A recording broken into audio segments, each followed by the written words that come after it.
মানিকচকবাসীর কাছে আমাদের আবেদন যে আজকে যে সমস্ত মানুষগুলো জলে ডুবে আছে, প্রচুর পরিমাণে জল, নেপাল প্রায় 10 কিউসেক জল ওরা ছেড়েছেন এবং আমাদের বিহার থেকে 6 কিউসেক জল এখানে ছাড়া হয়েছে। এই জল যদি আসে তাহলে আমাদের প্রায় 3 ফুট জল বাড়তে পারে, মানে 1 মিটার জল বাড়তে পারে। আমি সমস্ত যারা নদীর তীরে যারা বাস করে, যারা বাঁধের ওই পারে বাস করে, প্রত্যেকটা মানুষের কাছে আমার একটা আবেদন যে আপনারা সবাই তৈরি থাকুন। আমরা যতটা পারবো আপনাদের রেস্কিউ করে নিরাপদ জায়গায় নিয়ে আসা হবে।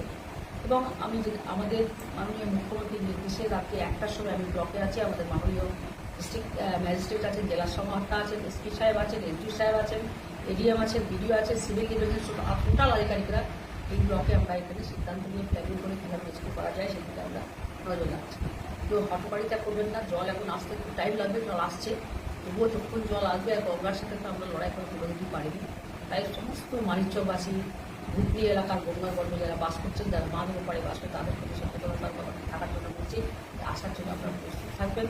এবং যেগুলো আমাদের মানিকচকের দিকে যে সমস্ত মানে বাঁধের ওপারে যারা বসবাস করছেন তাদেরকেও এখানে আমি বলবো যে আপনারা সচেতন থাকবেন।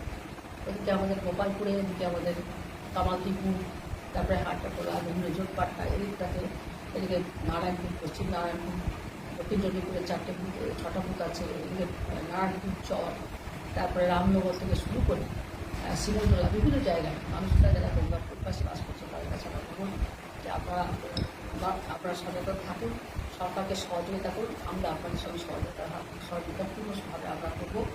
এইটুকু মানিকচকবাসীর কাছে আমার আবেদন।